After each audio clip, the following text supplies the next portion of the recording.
पहले आप सब लोगों का शुक्रिया जो यहाँ पे आए, हमने आपको बुलाया और आप शॉर्ट नोटिस में यहाँ पे आए। आज की जो ये प्रेस कॉन्फ्रेंस है, क्योंकि आप सभी को मालूम होगा, यहाँ के पूरी एडमिनिस्ट्रेशन को पता है कि जो हमारी टर्म थी 5 साल की, वो कल खत्म हो रही है। हमने मुनासिब समझा कि आप लोगों का शुक्रिया अदा करें, क्योंकि आपने हर वक्त आपकी वसादत से लोगों तक हमारी बात पहुंची। पहले मैं अपनी तरफ से, अपने कॉर्पोरेटर्स की तरफ से आप लोगों का बहुत बहुत शुक्रगुजार हूं, जो आपने हमेशा हमारी जो जबान थी कॉर्पोरेशन के मसले थे, कॉर्पोरेशन का जो भी कार्यकाल रहा, वो आपने आपके जरिए लोगों तक पहुंचा। उसके लिए मैं आप सब लोगों का बहुत ही मशकूर हूं, शुक्रगुजार हूं, और अपनी कॉर्पोरेशन की तरफ से हूं। देखिए, ये जो म्युनिसिपल कॉर्पोरेशन इलेक्शन हुआ 2018 में, ये 5 साल का टेन्योर होता है। यहाँ पे mayor, deputy mayor, chairman health and sanitation, chairman social justice और चेयरमैन स्वच्छ भारत होते हैं, जो यहाँ पे कॉन्स्टिट्यूशनल पोस्ट होते हैं। बाकी यहाँ पे कॉर्पोरेटर्स काम करते हैं। मगर जब हमारे इलेक्शन हुए, तब यहाँ पे जो कॉन्स्टिट्यूशनल अमेंडमेंट थी, वो लागू नहीं थी, 7th 4th कॉन्स्टिट्यूशनल अमेंडमेंट। जब रीऑर्गेनाइजेशन एक्ट बना यहाँ 5 अक्टूबर 2020 को, तो यहाँ पे जो कॉन्स्टिट्यूशनल अमेंडमेंट है लागू हुई थी। मैं आपको एक छोटा सा दस्तावेज दूंगा, जो आप मीडिया भाई अपने जो न्यूज है उन पे शेयर करेंगे। कॉन्स्टिट्यूशनल अमेंडमेंट जब हुई, 7th 4th कॉन्स्टिट्यूशनल अमेंडमेंट, ये 1991 में इसका जो प्रपोजल था राज्यसभा के पास गया और लोकसभा के पास उन्होंने सबमिट किया। ये जो प्रपोजल था कि हम कॉन्स्टिट्यूशन अमेंडमेंट करेंगे, क्योंकि जो ग्राउंड पे सियासत है, 3 टायर सिस्टम जिसको बोलते हैं, जिसका आज बड़ा बोलबाला है पूरे मुल्क में, 1991 में ये इंट्रोड्यूस हुई बिल पार्लियामेंट में। फिर 22 दिसंबर 1992 में ये पास हो गई दोनों हाउसेज में। 22 दिसंबर को लोकसभा ने पास किया, 23 दिसंबर 1992 को ये राज्यसभा में पास हुई। फिर ये प्रेसिडेंट के पास गई, उसने अप्रूवल दे दी। 23 अप्रैल 1993 में ये पास हो गई, ये गैजेट में शाया हुई। तो उसका जो खाका बना, इसमें पार्लियामेंट की जो स्टैंडिंग कमेटियां होती है, एकजुट होकर उन्होंने इस पर फैसला लिया कि ये एक अच्छी बिल है, इसका फायदा जो है ग्राउंड पे आम लोगों को मिलेगा। ये इंप्लीमेंट पूरे हिंदुस्तान में जुलाई 1993 में लागू हो गई, 7th 4th कॉन्स्टिट्यूशनल अमेंडमेंट। क्योंकि यहां पे हालात खराब थे, उस वजह से यहां की गवर्नमेंट ने इसे अडॉप्ट नहीं किया था। मगर जब परसों रीऑर्गेनाइजेशन एक्ट बना 5 अक्टूबर 2020 को, तो उन्होंने क्या किया, उन्होंने यहां पे जो कॉन्स्टिट्यूशन अमेंडमेंट है लागू की।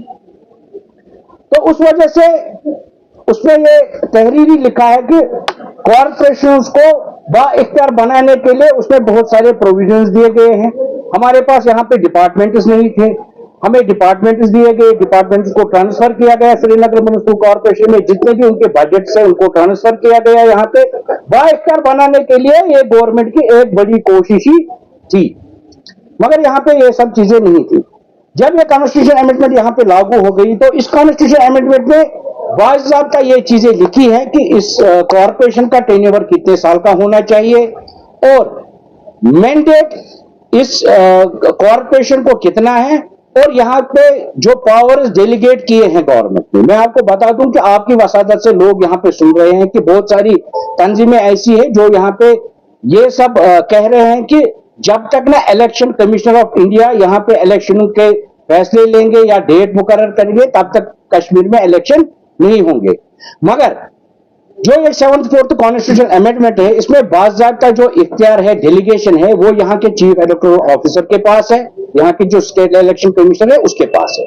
ये डिसीजन लेना, चाहे पंचायत के इलेक्शन हो, चाहे यूएलबीज के इलेक्शन हो या कॉर्पोरेशन के इलेक्शन हो, ये mandate chief election commission of India का नहीं है। ये बाज़ाब्ता हमारे जो दोनों हाउसेज है, upper houses, lower house, Rajya Sabha, Lok Sabha, उन्होंने ये पास करके इसको मैंडेटरी बनाया है कि जो इलेक्शन होंगे, इस सतह के इलेक्शन, वो यहाँ के चीफ इलेक्टोरल ऑफिसर करेंगे और स्टेट इलेक्शन कमीशन इसका फैसला लेगी। उसमें टेन्योर का लिखा है, टेन्योर 5 साल का होना चाहिए। उसमें बाज़ाब्ता ये लिखा है कि जो टेन्योर खत्म होने से पहले यहाँ पे mandatory 7th 4th constitution amendment में है कि वो मैंडेटरी यहाँ पे इलेक्शन करवाए। हमें भरोसा था, हम एक्सपेक्ट कर रहे थे कि गवर्नमेंट से कि गवर्नमेंट यहाँ पे टाइमली इलेक्शन होंगे, यूएलबीज के, पंचायत के जो भी इलेक्शन होंगे वो होंगे, टाइमली होंगे। मगर अफसोस से कहना पड़ रहा है कि जो कॉन्स्टिट्यूशन 1993 में बनाया गया, जो अमेंडमेंट 93 में हुई, जो पूरे मुल्क में लागू है, जिसका लाभ पूरा हिंदुस्तान उठाता है, बगैर कश्मीर के मुझे नहीं लगता है किसी जगह वायलेशन होगी कॉन्स्टिट्यूशन अमेंडमेंट की। आज हम देख रहे हैं कि हमारा टेन्योर कल से खत्म हो रहा है। गवर्नमेंट को मैंडेटरी कॉन्स्टिट्यूशन अमेंडमेंट में बताया गया है कि वो टर्म खत्म होने से पहले ही इलेक्शन का इनेकाद करे हर जगह, और उसमें यह भी एक प्रोविजन दिया गया है कि अगर किसी जगह किसी म्युनिसिपल कॉर्पोरेशन को डिसबैंड कर दिया गया तो उस समय गवर्नमेंट के पास 6 महीने होते हैं कि 6 महीने के अंदर अंदर वहां पे इलेक्शन हो। हमें नहीं लगता है कि जो अभी सरकार में है वो नहीं चाहते कि यहाँ पे जो 3 टायर सिस्टम वो चला के बोलते थे, हर जगह बोलते थे, हर एक उनका मंशूर भी यही था कि जो 3 टायर हमने सिस्टम कश्मीर में रखा है, जो 3 टायर सिस्टम को चलाते हैं यहाँ पे, उन्होंने ये भी खत्म किया। लोग इससे ज्यादा परेशान होंगे, लोग इससे नाला हैं, पॉलिटिकल क्लास यहाँ पे इससे नाला है। वो चाहते थे कि यहाँ पे इलेक्शंस हो। आपको पता है यहाँ पे स्टेट असेंबली नहीं बनी है अभी, जब से रिऑर्गेनाइजेशन एक्ट बना, जब से 370 टूटा, यहाँ के कब के इलेक्शन हुए? 2014 के इलेक्शन हुए हैं, अभी 9 साल हो गए इलेक्शन नहीं हुए। लोग इस चीज से परेशान होंगे। अगर भारत सरकार ने यहाँ पे कॉन्स्टिट्यूशन अमेंडमेंट को लागू किया, उनको चाहिए था कि इसकी पासदारी करे, न कि इसकी वायलेशन हो।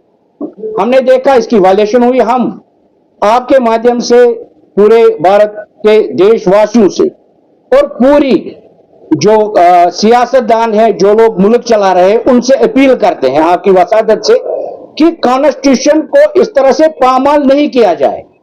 अगर आपने मैंडेटरी रखा है कि एक टर्म होने से खत्म होने से पहले इलेक्शन करवाए, आपने क्यों नहीं किए?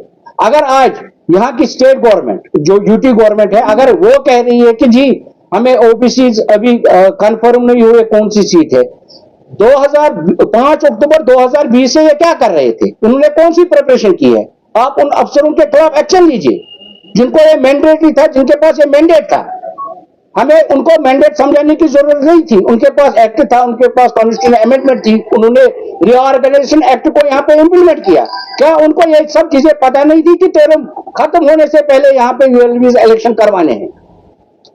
बाकी हम जो श्रीनगर की एडमिनिस्ट्रेशन है उनके शुक्रगुजार हैं कि उन्होंने भरपूर साथ दिया।